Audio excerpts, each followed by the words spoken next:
in Nukuiva. We did love spending time here. This was an amazing place.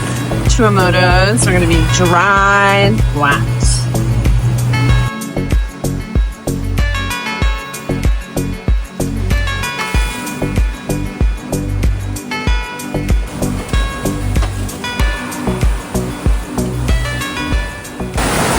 Wells is putting on his PSD because safety first on Optimistic, always.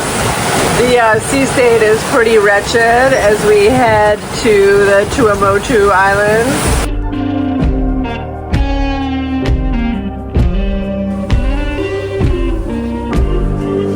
It's really early in the morning. Wells is asleep behind me. He woke up because I think I had forgotten to close the hatch properly, and this huge wave hit the boat, and then it fell into our bedroom. So he must have woken with a huge fright as this waterfall came crashing on him. He came upstairs, and on the radar there was a Chinese fishing boat that was about 9 miles away, but was still set on a course to intersect. So he was a little annoyed with me, both for the hatch and probably for not having noticed the fishing boat immediately. We are sailing past the Isles of Disappointment, which sums up how I feel about this passage, which has been, whoa! Sorry, I just crushed Wells's hand. We almost made it. Here we are at Tuamotus. Behind me, about an hour out. They should be hitting it perfectly for what they call a slack tide. The tide's not moving in, not moving out. Beautiful morning, yeah. We're about to try and make it through the pass here in Raroia. And it's a really tricky little maneuver because there's this big ring of coral. And we gotta make it through this narrow little entrance at just the right time of the day when the tide and the currents are just right. Wells has not done this before, and it's a little bit daunting. He's got his iPad here that's giving him a better look at what's ahead and how to angle himself properly to get through the pass. Stuff up ahead.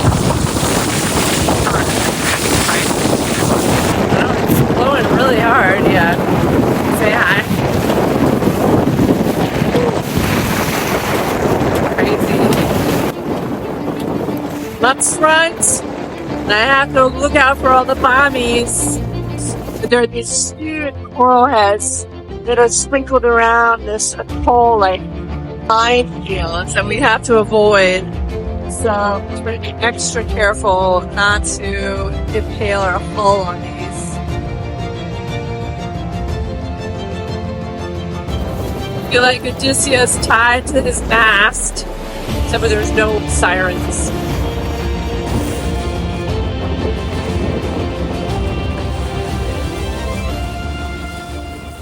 We're going to try and anchor here. We're looking for a nice spot between these different boats. Steph is headed out on the paddleboard. We've just arrived in Raroia. There are a large number of sharks between the boat and the beach. So Zeph has decided to take the paddleboard instead of swimming out there.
All these seabirds are flying around because they have nests in these trees and they're a little bit nervous about us being so close.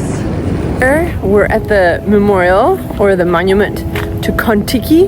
It's really an insane story about a Norwegian scientist who convinces 5 other Scandinavians to build their own balsa raft in the ancient Inca style and sail that raft across the Pacific Ocean. This is the little island that they first landed on after having spent 101 days at sea. They were shipwrecked on August 7th, 1947. Kon-Tiki is one of the books I read as a teenager that clearly had a big influence on my perspective of the world. You gotta be careful of the seabirds, yeah?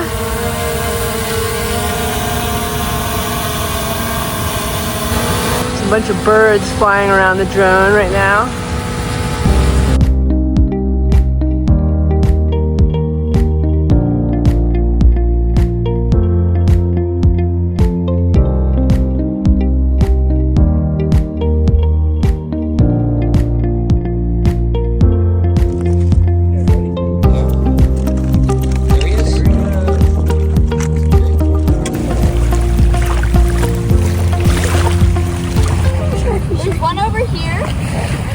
Just enough to give me a scar, but it doesn't hurt. Yes. So I can be like,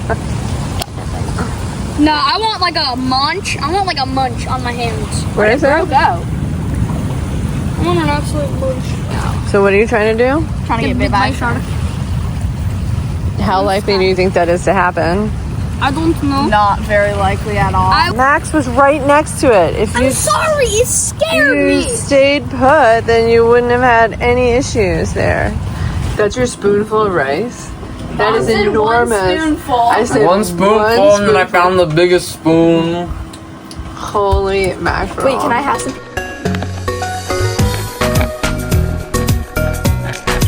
Look at that haul, Max. Yeah, no, but I won't include it if it's not supposed to, don't worry. That's pretty cool. I don't know if you want to do the first one. I don't know, we'll just try it out. It's always good to see. Oh yeah, you can see the color. You can see the black and blue. Mom, Yeah. we saw a little like crawfish that when we opened it, it fell out. Really? It was like a little crab or crawfish. What's that? What is that? Something was living inside it? Ready? Try not to make too many cuts because you're going to cut multiple times. So I'm going to be chopping up and cooking up this giant Pacific clam that Wells and Max harvested. Squeeze a little bit of the juices out, see what happens. Oh, here he comes, here he comes. He didn't even eat I it. got the remora took it again. They don't want it? No, the remora is eating it. He The munched fish on one. came. He munched on one. Did he? Yeah.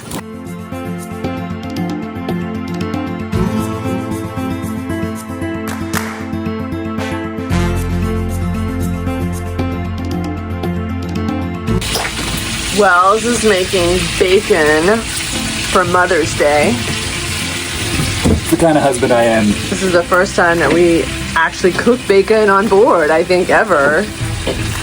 So 2 years ago or something. maybe. It's been a while since we've had bacon. The sharks are gonna love it later.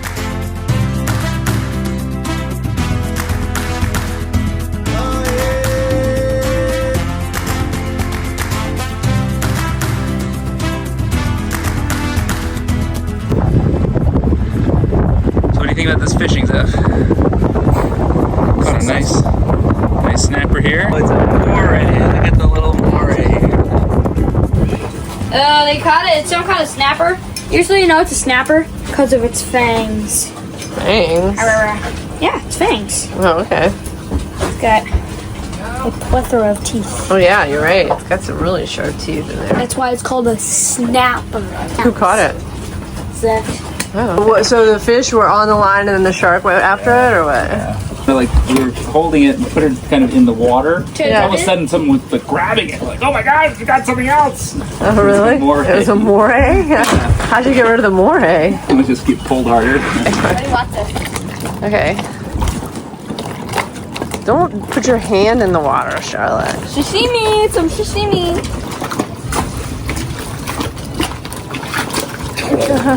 They're so funny, aren't they? Hey guys, I'm gonna drop this bad boy in. Drop the bad boy in. I'm sorry, Cinque Terre. Why couldn't Too much of a risk. You Terre. should have read beforehand. Because it's toxic. It has this I'm fish. gonna throw it over here. Snapper is delicious, but it seems like there's going to be.